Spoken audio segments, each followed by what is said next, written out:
வணக்கம் ஓவியா. 2016ஆம் ஆண்டு அதிமுக ஆட்சியில் மக்கள் பயன்பாட்டிற்கு திறந்து வைக்கப்பட்ட திருமங்கலம் மேம்பாலமானது தற்போது பொலிவிழந்து காணப்படுகிறது.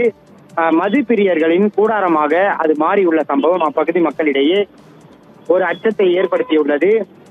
மேம்பாலம் 2016ஆம் ஆண்டு அதிமுக காலத்தில் அமைக்கப்பட்டது என்பதால் இதுபோன்று கவனிக்கப்படாமல் இருப்பதாக ஒரு குற்றச்சாட்டு முன்வைக்கப்படுகிறது. மேம்பாலத்தில் மின் விளக்குகள் எதுவும் மின் இணைப்பு இன்றி எரியாமல் இருக்கிறது. அதே போல நடந்து செல்வோர் சற்று இளைப்பாறி சென்ற இடமாக இருந்த மேம்பாலமானது தற்போது மதிப்பிரியர்கள் குடித்துவிட்டு இருக்கைகளில் படுத்து தூங்கும் இடமாக மாறி இருக்கிறது. புதர்கள் மண்டிய நிலையில் தற்போது அந்த இடம் பூச்சிகள் நிறைந்து காணப்படுகிறது. அதே மாதிரி சுகாதார சீர்கேடு நிறைந்த ஒரு இடமாகவும் மாற்றம் அடைந்திருக்கிறது.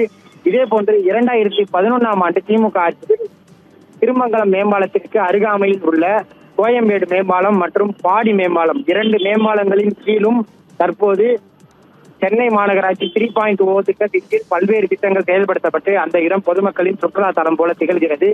அதே போன்று 2016ஆம் ஆண்டு திறக்கப்பட்ட இந்த திருமங்கலம் மேம்பாலத்தின் அடிப்பகுதியானது தற்போது ஒரு பாலடைந்த பகுதியாக காணப்படுவது குறிப்பிடத்தக்கது.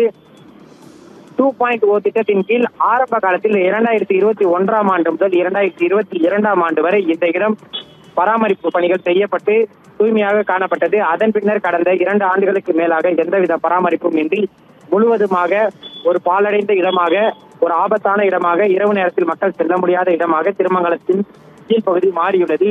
இந்த திருமங்கலம் பாலத்தின் அடிப்பகுதியை மீண்டும் ஒரு தூய்மையான இடமாக மாற்ற வேண்டும், மக்கள் ஓய்வெடுக்கும் இடமாக மாற்ற வேண்டும் என அப்பகுதி மக்கள் கோரிக்கை விடுத்து வருகின்றனர்.